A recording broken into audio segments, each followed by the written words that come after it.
मैं लखनलाल मीना, विषय अध्यापक सामाजिक विज्ञान में लेसन 1 के बारे में मैंने आप सभी को पिछले वीडियो में जो पढ़ाया था उससे आगे बढ़ाते हुए ध्यान दीजिए। इतिहास हमारे अतीत भाग सेकंड में लेसन 1 हमारा है 1000 वर्षों के दौरान हुए परिवर्तन की पड़ताल। तो पिछले वीडियो में मैंने जहाँ छोड़ा था उसी से आगे का टॉपिक है पर्यावास। आप सभी को ध्यान देना है पर्यावास का मतलब क्या है, इसका अर्थ क्या है।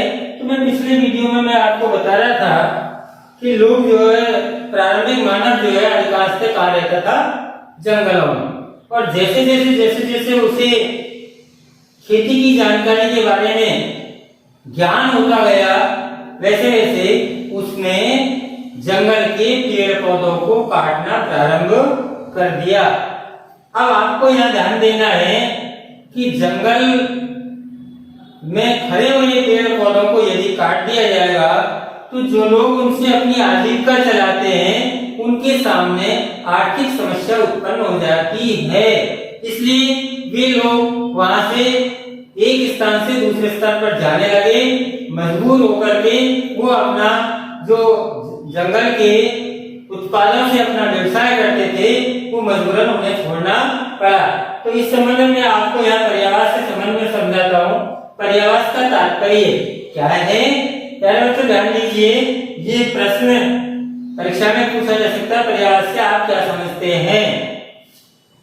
इसका तात्पर्य किसी भी क्षेत्र के पर्यावरण और वहां के रहने वालों की सामाजिक और आर्थिक जीवन शैली से लिया जाता है।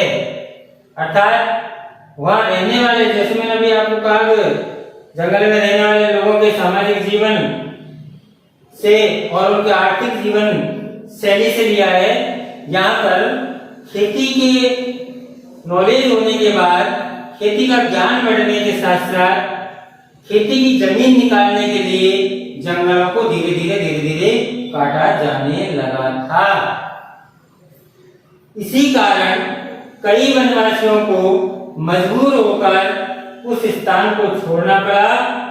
और अब आप देखिए वहां से वन में रहने वाले लोगों को जंगलों के काटे जाने से अपना व्यवसाय छोड़ करके अन्यत्र जाना पड़ा। तो कुछ लोग तो अपने व्यवसाय के लिए मवेशियां पालने लग गए, कुछ लोग खेती का कार्य करने लग गए, कुछ लोग अन्य व्यवसाय करने लग गए। इस प्रकार उनका जो कार्यों का विभाजन होने लगा। जातीय पंचायत आपने ध्यान दिया होगा। आज मैं आपको थोड़ी सी तुलना करके बताता हूँ। ग्रामीण क्षेत्रों के अंतर्गत वर्तमान समय से पहले आज धीरे धीरे, आज तो हमारे सामने विभिन्न प्रकार की अदालतें हैं जिसमें सेशन कोर्ट यानी नीचे सबसे नीचे जो न्यायालय है, उससे ऊपर आपने देखा हाई कोर्ट, उससे ऊपर आपने देखा सुप्रीम कोर्ट। तो ये कोर्टों में आजकल के जो विवाद है ये कोर्टों के माध्यम से आज वर्तमान समय में सुलझाए जा रहे हैं। परंतु पहले इस प्रकार का कोई कोर्ट नहीं हुआ करता था, अर्थात कोई न्यायालय नहीं हुआ करता था। तो जब पहले किसी भी मुद्दे को लेकर के कोई विवाद हो जाता था तो उस क्षेत्र की जो जाति समूह की जो एक कुछ 5 सदस्यों की एक टीम हुआ करती थी जिसे जाति पंचायत के नाम से जाना जाता था। अपने सदस्यों पर जातीय पंचायत क्या करती थी, ध्यान दीजिए, जातीय पंचायत अपने सदस्यों पर नियंत्रण करने के लिए जातियां स्वयं अपने अपने नियम बनाती थी। यानी प्रत्येक ग्रामीण क्षेत्र में जितनी भी जातीय के लोग रहते थे उनकी जातीय पंचायत अपने क्षेत्र के लिए कुछ नियम बनाती थी और उन नियमों का पालन ये बड़े बुजुर्गों की जो टीम होती थी वो इनका पालन करवाती थी। आपको यहाँ पर ध्यान देना, नियमों का पालन जाति के बड़े बुजुर्ग की एक सभा करवाती थी जिसे हम क्या कहते हैं, जातीय पंचायत। क्या कहते हैं, जातीय पंचायत। प्यारे विद्यार्थियों, यहाँ पर आपसे प्रश्न के रूप में पूछा जा सकता है, जातीय पंचायत के बारे में आप क्या जानते हैं? जातीय पंचायत पर प्रकाश डालिए। तो आप सभी विद्यार्थियों को ध्यान देना है, जातीय पंचायत अपने ही सदस्यों पर नियंत्रण करने की एक सभा थी, एक टीम थी जो अपनी जाति के लोगों के लिए ही नियम बनाती थी और इन नियमों का पालन उस जाति के जो बड़े बुजुर्गों की जो टीम बनी हुई थी कि नियमों की पालना करवाती थी, जिसे जातीय पंचायत के नाम से जाना जाता है। इसके बाद नंबर तीसरा टॉपिक आपका चलता है, दूसरा हो गया आपका, पहला टॉपिक हो गया, तीसरा टॉपिक है 700 से 750 के मध्य पुराने और नए धर्मों का आगमन।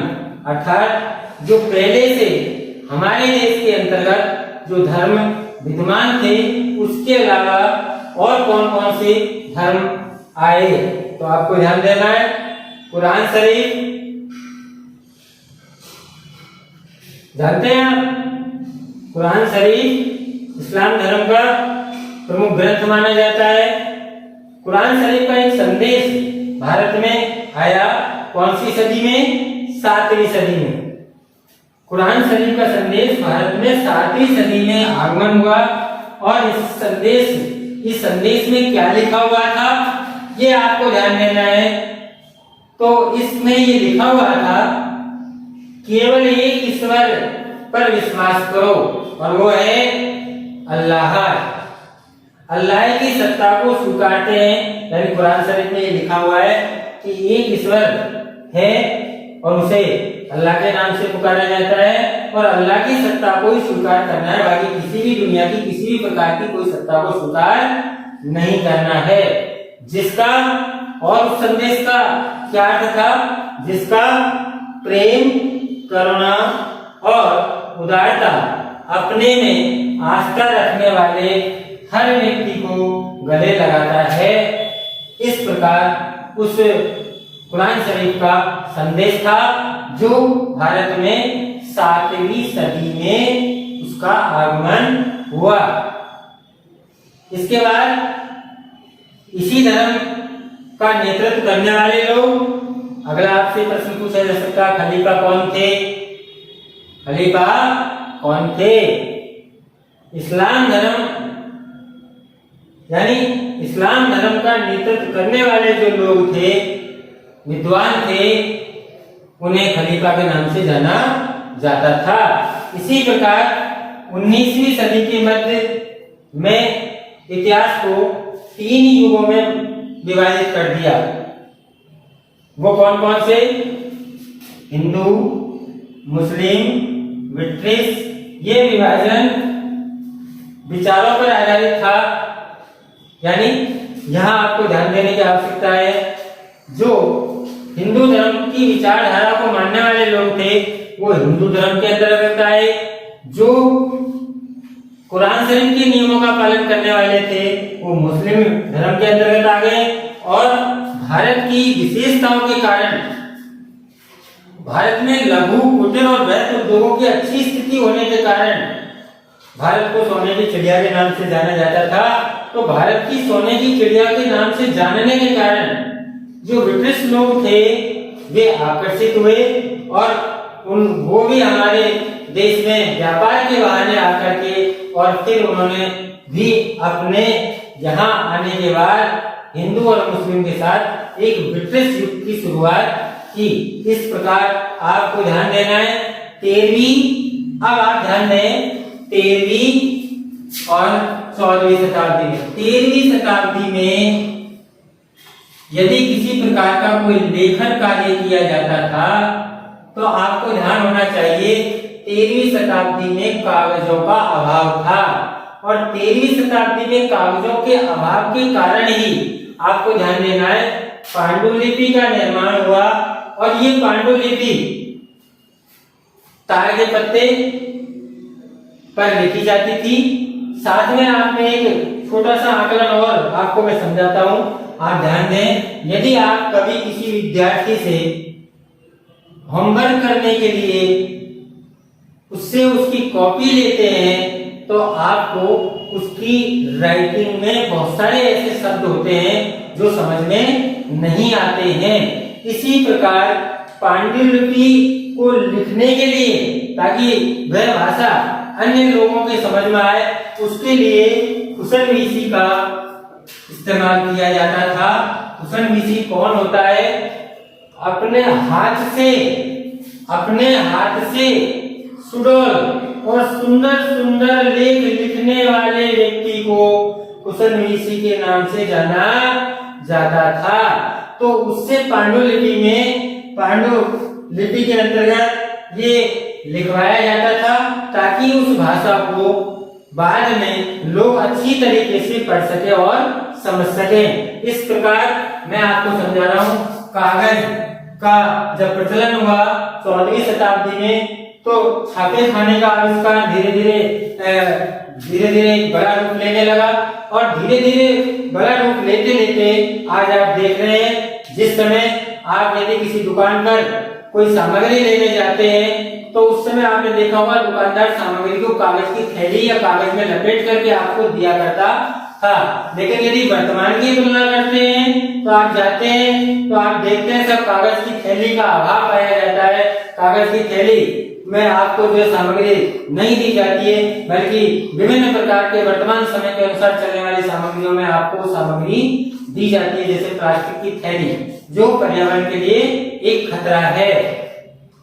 इस प्रकार आप आगे देखें, विभिन्न प्रकार के लेखों को अभिलेखों में रखना, ये आपको ध्यान देना है। अभिलेख आपको मैंने पिछले वीडियो में बताया था, अभिलेख जो पत्थरों पे लिखे जाते थे उनके बारे में जानकारी। पर्यावास मैंने आपको समझाया। इसी प्रकार प्रौद्योगिकी परिवर्तन, यानी सिंचाई के क्षेत्र में आपको ध्यान देना है, सिंचाई के क्षेत्र में रेत, कताई के क्षेत्र में चरखा और युद्ध के क्षेत्र में बारूद का इस्तेमाल किया जाने लगा। इस प्रकार धार्मिक परिवर्तन जातियों के मामले में अलग अलग देखने को मिले। इसी तरीके से आपका ये लेसन, आज हमारा ये जो पहला लेसन है इतिहास का अतीत भाग सेकंड का पहला लेसन 1000 वर्षों के दौरान हुए परिवर्तन समाप्त होता है। ध्यान दीजिए, आज सहित इससे पहले 3 वीडियो और आज का वीडियो चौथा, 4 पार्ट मैंने आपको समझाए। इन चारों पार्टों में यदि आप किसी भी विद्यार्थी को किसी भी प्रकार की कोई समस्या है तो आप कमेंट्री बॉक्स में लिखें। साथ में हमारे इन वीडियो को आगे जारी रखने के लिए आप सभी विद्यार्थी हमारे इन वीडियो को लाइक करें, शेयर करें और हमारे इस चैनल को सब्सक्राइब करना ना भूलें, ताकि भविष्य में आपको इस प्रकार हम सेवा देते रहें। धन्यवाद।